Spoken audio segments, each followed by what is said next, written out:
Havia uma voz dentro dela dizendo que aquilo era só cansaço, mas não era. Numa noite, de joelhos, ela entendeu. Sua mente não estava sendo purificada pelo Espírito, estava sendo destruída por algo que ela mesma alimentava todos os dias. Existe uma pergunta que poucos têm coragem de fazer a si mesmos, minha querida alma. O que você tem colocado diante dos seus olhos, todos os dias, sem perceber que isso está moldando quem você se tornou? Não é sobre o pecado óbvio, aquele que todo mundo aponta o dedo.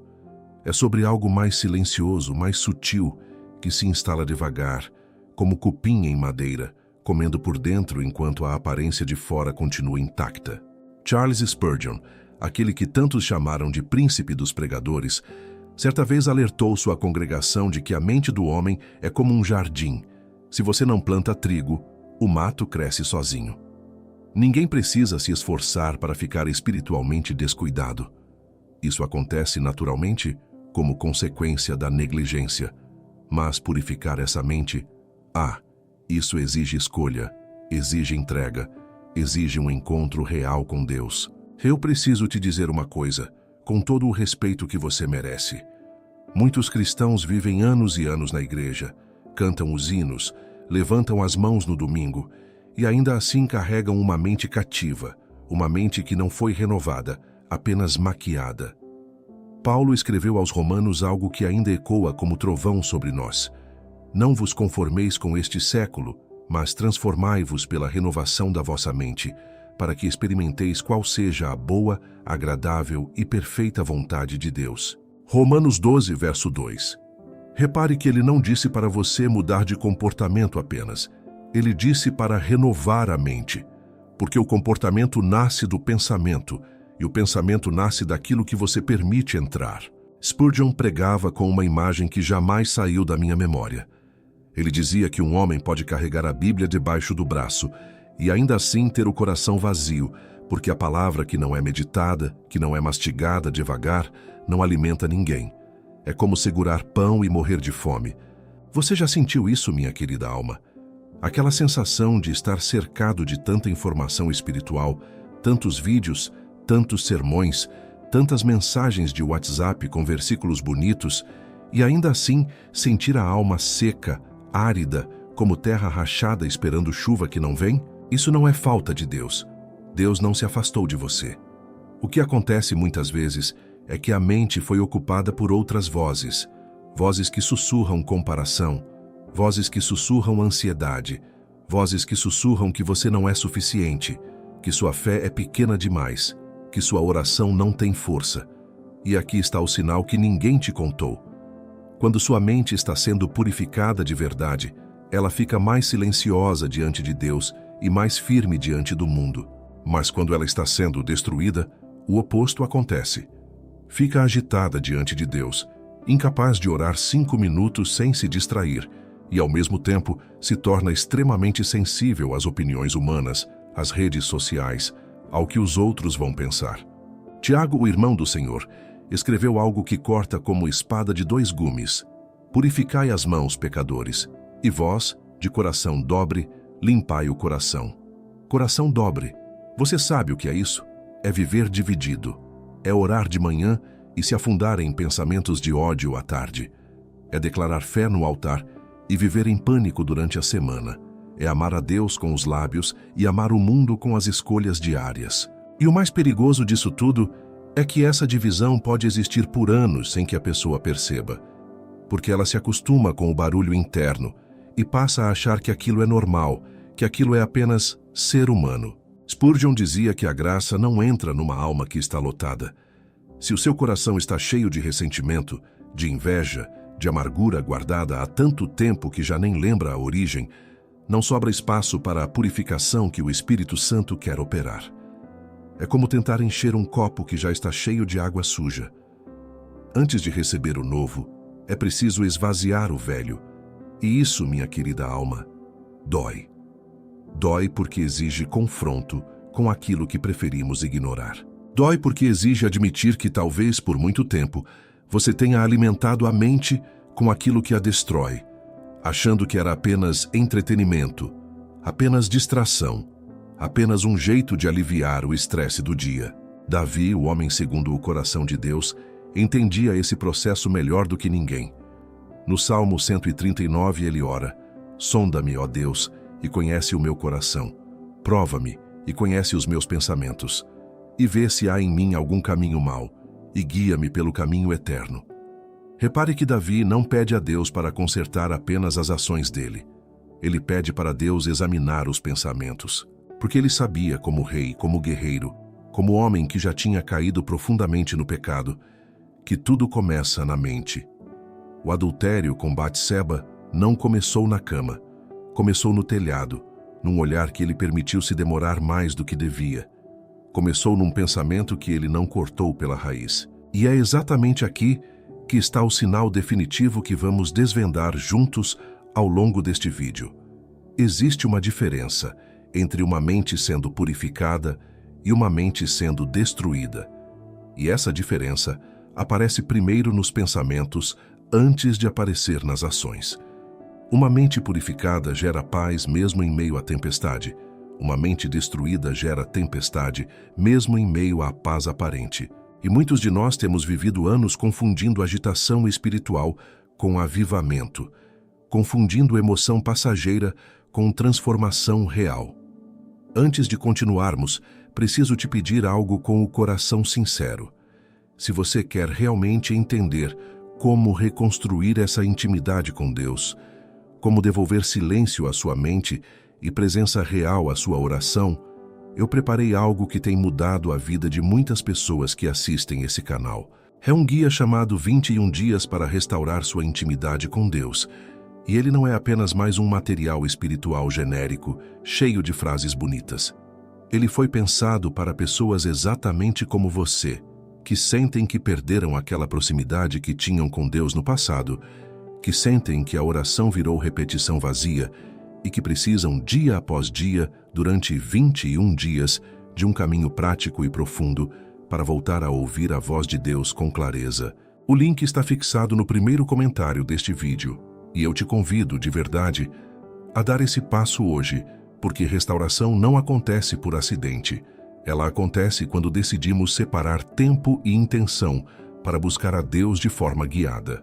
E se essa mensagem já está tocando alguma parte de você, se você sente que precisa continuar ouvindo o que vem a seguir, eu te peço uma coisa simples: inscreva-se neste canal agora. Não é só um número para mim, é um compromisso que fazemos juntos. Eu de trazer verdade bíblica sem enrolação e você de continuar caminhando nesse processo de renovação da mente. Porque o que vem na próxima parte vai te mostrar exatamente onde está a linha entre a purificação genuína e a destruição disfarçada de espiritualidade, e eu não quero que você perca isso. Deixa eu te contar sobre um detalhe que muita gente pula quando lê a história do rei Saul.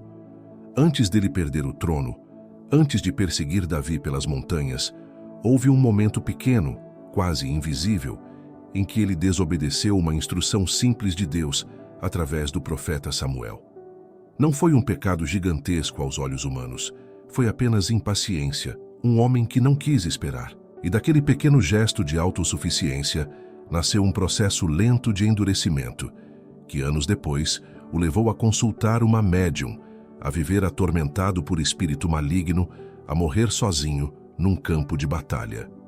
Primeiro Samuel conta essa trajetória com detalhes que arrepiam, e o mais assustador é perceber que Saul não acordou um dia já destruído. Ele foi sendo destruído aos poucos, decisão após decisão, pensamento após pensamento. Esse é justamente o ponto que quero que você grave no coração agora. Destruição espiritual raramente chega com um aviso grande, escrito em letras vermelhas. Ela chega disfarçada de coisa pequena, um pensamento de orgulho que você não corta, uma mágoa que você decide guardar só mais um pouco, uma hora a mais na tela do celular, consumindo conteúdo que não edifica em nada, apenas entorpece. E o inimigo sabe exatamente o que está fazendo, porque ele não precisa te convencer a abandonar Deus de uma vez. Ele só precisa te convencer a adiar a intimidade com Deus, dia após dia, até que anos se passem e você olhe para trás sem reconhecer quem você se tornou. Agora presta atenção nesse contraste. porque aqui está um dos sinais mais claros que separam a purificação da destruição. Quando sua mente está sendo purificada, você sente convicção, que é diferente de condenação. Convicção aponta o problema e te aponta para Cristo, gerando esperança.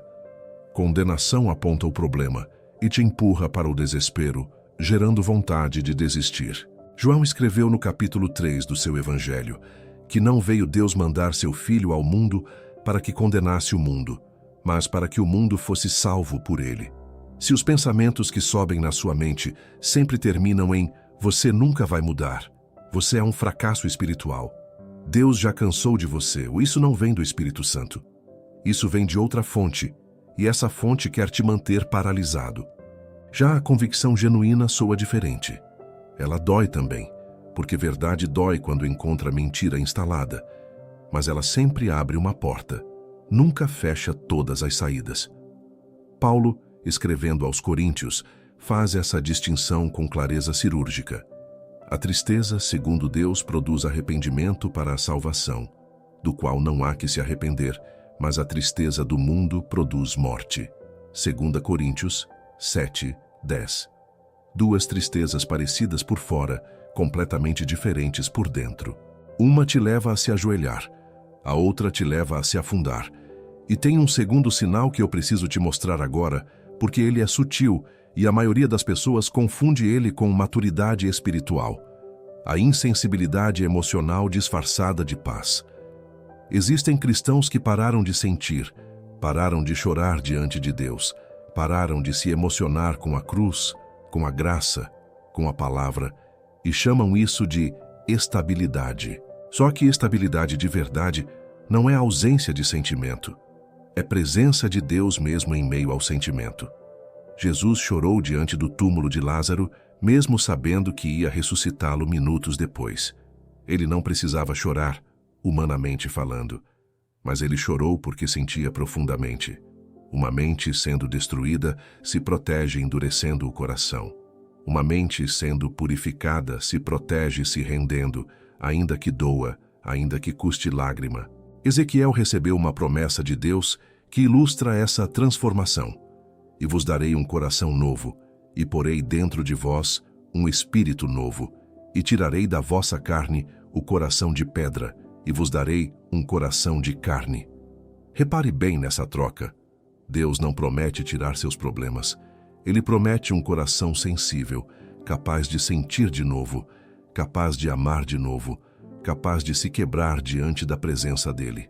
Se você sente que enrijeceu, que já não chora como antes, que já não se emociona com as coisas de Deus como no início da sua caminhada, isso é sinal de alerta, não de maturidade. Tem também um terceiro ponto sobre o tipo de fome que você carrega. Uma mente purificada desenvolve fome por coisas eternas, pela palavra, por oração verdadeira, por comunhão com outros crentes que também buscam a Deus. Já uma mente sendo destruída desenvolve fome por coisas temporais que nunca satisfazem. Aprovação, controle, distração, status. E o mais perigoso é que essas duas fomes podem coexistir na mesma pessoa por um bom tempo, criando a sensação estranha de estar espiritualmente ativo enquanto por dentro algo continua vazio. Salomão, o homem mais sábio que já existiu segundo as Escrituras, viveu exatamente esse conflito e deixou registrado no livro de Eclesiastes uma confissão avassaladora. Ele buscou prazer, riqueza, conhecimento, projetos grandiosos e ao final declarou que tudo era vaidade e aflição de espírito. Um homem com sabedoria sobrenatural, com recursos ilimitados, ainda assim experimentou o vazio de alimentar a fome errada. Se Salomão não escapou dessa armadilha, imagina nós, pessoas comuns, cercadas de telas e comparação constante através das redes sociais. Tem ainda um quarto elemento que gostaria que você observasse na sua própria rotina, e ele tem a ver com o silêncio. Repare como você reage quando fica sozinho, sem celular, sem música, sem ninguém para conversar. Uma mente purificada consegue habitar o silêncio sem desespero, porque ali ela encontra Deus, encontra a reflexão que edifica. Já uma mente sendo destruída, foge do silêncio como quem foge de um inimigo, porque o silêncio expõe o vazio que a correria do dia disfarça. Se você não consegue ficar 10 minutos sem buscar alguma distração, isso não é falta de tempo livre, é sintoma de uma alma que tem medo do que vai encontrar quando parar. Elias experimentou algo parecido depois da grande vitória no Monte Carmelo. Ele tinha acabado de ver fogo descer do céu, e mesmo assim, logo depois, fugiu de Jezabel e pediu para morrer debaixo de um zimbro. E foi justamente no deserto, na solidão, que Deus não apareceu no vento forte, nem no terremoto, nem no fogo, mas numa voz mansa e delicada, conforme registrado em 1 Reis 19. Às vezes, a purificação que Deus quer operar em você não vem através de barulho ou experiência espetacular. Vem através daquele silêncio incômodo que você insiste em preencher com qualquer coisa menos com a presença dele. Então aqui está a pergunta que eu quero que você carregue com você até o fim deste vídeo. O que você tem alimentado ultimamente, minha querida alma? Porque aquilo que você alimenta é aquilo que cresce. E aquilo que cresce é aquilo que, cedo ou tarde, vai determinar se sua mente caminha para a purificação ou para a destruição. Não existe neutralidade nesse território. Ou você está deixando o Espírito Santo operar, mesmo que aos poucos, mesmo que devagar, ou você está deixando outras vozes ocuparem o espaço que só a Deus pertence. E na parte que vem agora, eu vou te mostrar um sinal ainda mais profundo, um sinal que envolve diretamente a forma como você trata as pessoas ao seu redor, porque a verdade é que ninguém consegue esconder por muito tempo o estado real da própria mente. Tem uma cena na vida de Jó que quase ninguém para pensar direito. Antes da tragédia, antes de perder os filhos, os bens, a saúde, a Bíblia registra que Jó tinha um hábito silencioso. Ele se levantava de madrugada e oferecia sacrifícios por seus filhos, só por precaução, caso eles tivessem pecado em pensamento durante as festas. Repare bem nisso. Jó não estava reagindo a um pecado cometido. Ele estava cuidando preventivamente da condição espiritual da própria família, tratando o coração antes que o coração desse errado. E foi justamente esse homem, cuidadoso, íntegro, temente a Deus, que Deus escolheu apresentar a Satanás como exemplo. Isso nos ensina algo poderoso. A purificação não é sobre nunca errar. É sobre manter vigilância constante sobre aquilo que habita dentro de você. E aqui está um sinal que eu preciso te mostrar agora. Um sinal que aparece direto na forma como você trata quem está mais perto de você. Repare bem. Ninguém consegue manter fachada espiritual dentro de casa por muito tempo. Você pode sorrir para a igreja inteira no domingo, pode postar versículo bonito nas redes sociais, mas é dentro de casa, com marido, esposa, filhos, que a condição real da sua mente se revela. Tiago escreveu algo direto sobre isso. Se alguém entre vós cuida ser religioso e não refreia a sua língua, antes engana o seu coração. A religião do tal é vã. A língua trai o coração. E é dentro de casa, onde ninguém está vendo, onde não tem plateia, que a língua mostra o que realmente está sendo cultivado lá dentro. Se você percebe que fica com paciência curta com quem mais ama, que explode por qualquer coisa em casa, mas consegue ser doce e paciente com estranhos, isso é sinal de uma mente que está sendo destruída, não purificada. Porque a verdadeira transformação não aparece só quando tem gente olhando. Ela aparece quando ninguém está vendo, quando você está cansado, quando o dia foi difícil e você ainda assim escolhe responder com mansidão. Salomão escreveu em Provérbios que o homem iracundo levanta contendas, mas o longânimo apazigua a luta. Longanimidade não é personalidade, é fruto do Espírito, e fruto do Espírito só cresce em terreno que está sendo cultivado por Deus. Tem também outro sinal que gostaria de trazer, um que envolve diretamente a forma como você reage quando alguém te corrige. Uma mente sendo purificada recebe correção, mesmo que doa, mesmo que machuque o orgulho, porque ela entende que correção é prova de amor e não de rejeição. Uma mente sendo destruída, ao contrário, se defende, justifica, ataca de volta, encontra 1000 razões para provar que quem corrigiu estava errado. Provérbios diz claramente que O ouvido que escuta a repreensão da vida no meio dos sábios habitará. Só que ninguém gosta de ser repreendido. É contra a nossa natureza carnal aceitar que estamos errados.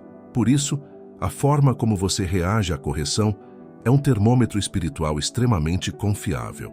Eu já vi pessoas que se afastaram de igrejas inteiras, que cortaram relação com amigos de décadas, que se isolaram de família, tudo porque alguém, com amor, apontou algo que precisava mudar.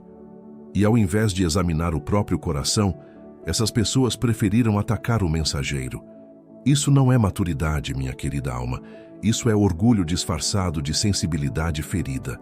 Davi, mesmo sendo rei, mesmo tendo poder para calar qualquer voz que o incomodasse, quando o profeta Natã foi até ele e disse, "Tu és aquele homem", referindo-se ao pecado com Batseba, Davi não mandou matar o profeta, não se justificou, não procurou desculpa. Ele se quebrantou. Ele escreveu o Salmo 51, um dos textos mais profundos de arrependimento já registrados nas Escrituras, onde ele clama, "Cria em mim, ó Deus, um coração puro e renova em mim um espírito reto." Um rei com todo o poder do mundo escolheu se humilhar diante da correção. Se ele conseguiu, por que nós, pessoas comuns, insistimos em nos defender de tudo? Existe ainda um sinal que costuma passar despercebido, e ele tem a ver com gratidão. Preste atenção na sua própria mente quando algo bom acontece na vida de outra pessoa. Uma mente que está sendo purificada se alegra genuinamente com a bênção do próximo, sem comparação, sem inveja escondida, sem aquele pensamento sutil de "por que com ela e não comigo?" Já uma mente sendo destruída sente um aperto quando o outro é abençoado, mesmo que a boca sorria e as palavras sejam de parabéns. Paulo escreveu aos Romanos que devemos alegrar-se com os que se alegram, chorar com os que choram. Isso exige uma mente livre de comparação, uma mente que descansa na própria identidade em Cristo, sem precisar competir com ninguém para se sentir válida. A inveja é traiçoeira, porque raramente se apresenta com esse nome. Ela se disfarça de discernimento, de só estou sendo realista, de não é da minha conta, mas... Salomão, com toda a sua sabedoria, alertou que a inveja é a podridão dos ossos. Não é uma emoção qualquer, é algo que corrói por dentro, silenciosamente até destruir a estrutura da alma. E o pior é que a pessoa que carrega inveja geralmente é a última a perceber, porque encontra justificativas espirituais para aquilo que, no fundo, é apenas o coração competindo com o próximo, ao invés de descansar em Deus. Eu quero que você faça um exercício simples nos próximos dias. Observe suas primeiras reações, não a reação pensada, elaborada, aquela que você prepara antes de falar. A primeira, a instintiva, aquela que sai antes de você conseguir filtrar. Porque é ali, naquele milésimo de segundo antes do controle entrar em ação, que a verdadeira condição da sua mente se revela. Se a primeira reação diante da correção é defesa, se a primeira reação diante da bênção alheia é comparação, se a primeira reação diante do silêncio é ansiedade, esses são sinais que precisam ser levados a sério, não ignorados como só um mau dia. Tem também um detalhe que costuma escapar da atenção da maioria: a forma como você lida com o tempo que Deus demora para responder. Uma mente sendo purificada consegue esperar sem amargurar, consegue confiar mesmo quando a resposta não vem no tempo esperado, porque entende que o silêncio de Deus não é ausência de Deus. Já uma mente sendo destruída diante da demora, começa a duvidar, começa a buscar soluções próprias, começa a forçar portas que Deus ainda não abriu. Abraão esperou 25 anos pela promessa de um filho. E mesmo tendo cometido o erro de tentar antecipar o plano de Deus através de Agar, ele voltou a confiar, voltou a esperar e viu a promessa se cumprir no tempo certo. A paciência diante da demora é um dos sinais mais claros de uma mente que está sendo verdadeiramente transformada pelo Espírito. A boa notícia, minha querida alma, é que Deus não te condena por essas primeiras reações. Ele quer trabalhar exatamente nesse território, no automático, no instintivo, transformando não apenas o comportamento visível, mas a raiz de onde ele nasce. E é sobre esse processo de raiz, sobre como reconhecer se você está realmente sendo transformado por dentro ou apenas ajustando a aparência por fora, que vamos continuar agora. Eu conheço histórias de pessoas que passaram anos orando pela mesma coisa, e quando a resposta finalmente chegou, perceberam que Deus não estava apenas resolvendo o problema externo, estava usando aquele tempo de espera para consertar algo muito mais profundo dentro delas. Isso me faz lembrar de José, filho de Jacó, que sonhou ainda jovem que seus irmãos se curvariam diante dele, mas passou 13 anos entre a cisterna, a escravidão e a prisão antes de ver aquele sonho se cumprir. Se você olhar rápido, parece que Deus demorou demais, parece injusto, parece até esquecimento. Mas quando José finalmente se revela aos irmãos, ele diz algo que resume toda a jornada. Vós intentastes o mal contra mim, porém Deus o intentou para bem. Ele não saiu amargurado da prisão, ele saiu purificado. E essa diferença, minha querida alma, não é sobre o que aconteceu com você, é sobre o que você permitiu que Deus fizesse dentro de você enquanto aquilo acontecia. Isso me leva a um sinal que eu considero um dos mais reveladores de todos. A forma como você trata o tempo perdido, os anos que pareceram desperdiçados, as portas que se fecharam sem explicação. Uma mente sendo purificada consegue olhar para trás e enxergar propósito mesmo na dor, mesmo no atraso, mesmo no que pareceu injusto. Ela não nega a dor, não finge que não doeu, mas encontra em Deus um sentido que transcende a circunstância. Já uma mente sendo destruída fica presa no e se, presa na comparação com o que poderia ter sido, presa numa amargura silenciosa que envenena cada nova oportunidade que aparece, porque a pessoa nunca realmente saiu do passado, apenas carrega ele disfarçado de presente. Existe um verso no livro de Joel que sempre me toca profundamente. E vos restituirei os anos que a locusta comeu. Deus não promete apagar o passado, promete restituir. Isso significa que aquilo que parecia perdido, aquilo que a vida devorou, os anos de afastamento, os relacionamentos quebrados, as oportunidades que passaram, tudo isso pode ser usado por Deus de uma forma que só Ele consegue fazer. Mas repare que essa restituição não acontece automaticamente para quem vive amargurado. Ela acontece para quem se volta para Deus, para quem entrega o que ficou para trás e permite que Ele opere ali. Amargura e restituição não convivem no mesmo coração. Tem outro elemento que eu preciso trazer agora, porque ele toca diretamente na forma como sua mente lida com a comparação entre a sua caminhada espiritual e a caminhada dos outros. É muito fácil, principalmente hoje, com tantas redes sociais mostrando a vida espiritual perfeita de outras pessoas, sentir que você está atrasado, que você deveria já ter superado certas lutas, que sua fé deveria estar mais madura do que está. Só que Deus nunca trabalhou em cronogramas iguais. Pedro, depois da ressurreição, perguntou a Jesus sobre o futuro de João. E a resposta de Jesus foi direta. Se eu quero que ele fique até que eu venha, que te importa? Segue-me tu. Cada chamado tem seu próprio tempo, sua própria profundidade, seu próprio processo. Uma mente purificada aceita isso com paz. Uma mente destruída vive competindo com um padrão que nem sequer é o dela. E aqui está algo que preciso ser honesto com você. Muitas vezes, confundimos produtividade espiritual com intimidade espiritual. Você pode estar ocupado demais servindo, ensinando, organizando eventos da igreja, ajudando os outros e ainda assim ter uma vida de oração seca, porque trocou a presença de Deus pela obra de Deus. Marta, na casa de Betânia, é o retrato perfeito disso. Ela estava atarefada, se afadigando para servir Jesus, enquanto Maria simplesmente sentou aos pés dele para ouvir. E quando Marta reclamou, Jesus respondeu com uma ternura que corta o coração.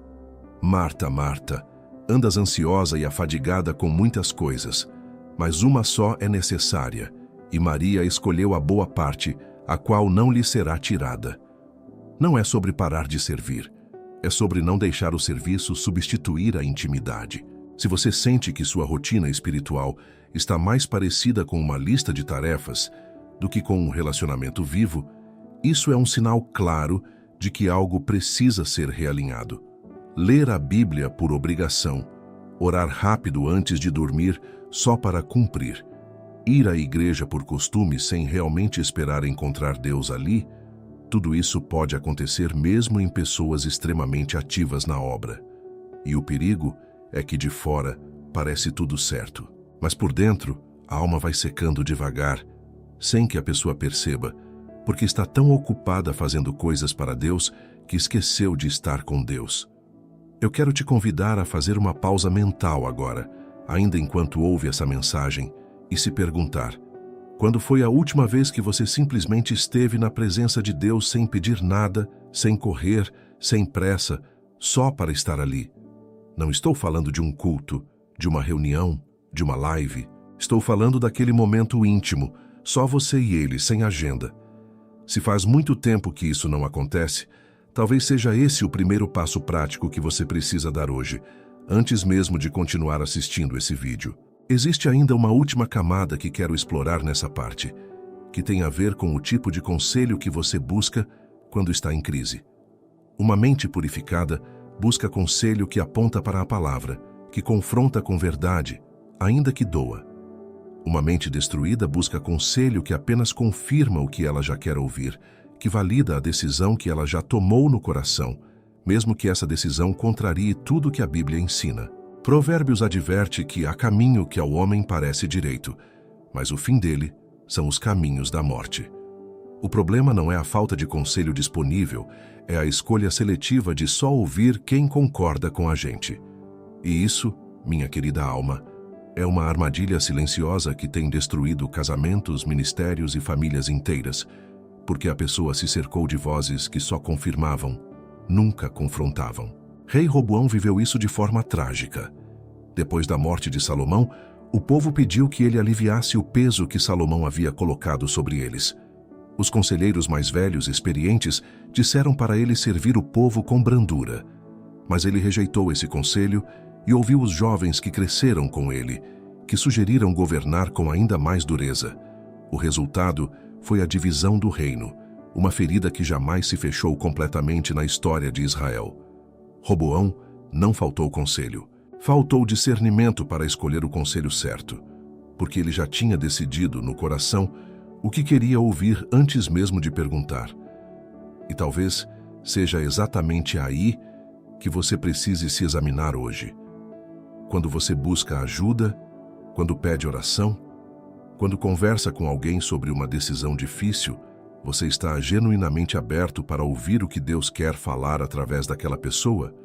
Ou você já foi atrás de alguém que sabia que ia te dizer o que você queria ouvir? Essa pergunta, por mais simples que pareça, revela muito sobre se sua mente está sendo purificada ou se está apenas sendo confirmada em seus próprios desejos, disfarçada de busca espiritual. Tem uma pergunta que eu preciso te fazer agora, e talvez ela seja a mais desconfortável de todo esse vídeo. O que acontece dentro de você quando ninguém está olhando? Não estou falando das grandes decisões, das escolhas óbvias que todo mundo vai perceber. Estou falando daquele momento sozinho, no quarto, no carro, na madrugada, quando você tem total liberdade para escolher o que vai alimentar sua mente e ninguém jamais vai saber a diferença. É exatamente ali, minha querida alma, que a condição real da sua alma se revela. Porque diante de Deus não existe momento escondido, não existe pensamento invisível, não existe porta fechada que ele não enxergue. Davi entendia isso profundamente quando escreveu que Deus conhece os pensamentos de longe, que não há palavra na língua que ele já não saiba inteiramente. Isso pode soar assustador para alguns, mas para quem realmente busca a Deus, essa verdade se transforma em consolo, porque significa que você não precisa fingir, não precisa manter fachada, não precisa esconder a ferida. Ele já sabe, e ainda assim ele te ama. Ainda assim ele quer purificar. Ainda assim ele está trabalhando mesmo quando você acha que está falhando demais para merecer essa atenção. Existe um sinal que talvez seja o mais decisivo de todos, e ele tem a ver com o que acontece quando você é confrontado com sua própria fraqueza. Uma mente sendo purificada ao reconhecer o próprio pecado, corre para Deus. Uma mente sendo destruída, ao reconhecer o próprio pecado, foge de Deus. Adão e Eva, logo depois de comerem do fruto proibido, se esconderam entre as árvores do jardim quando ouviram a voz do Senhor.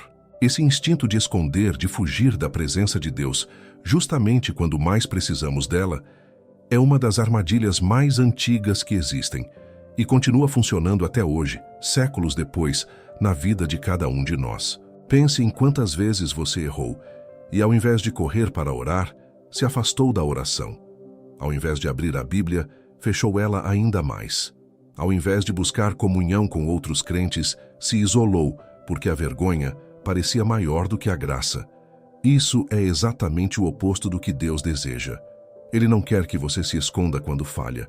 Ele quer que você corra ainda mais rápido para o colo dele. João escreveu que, se confessarmos os nossos pecados, ele é fiel e justo para nos perdoar e nos purificar de toda injustiça.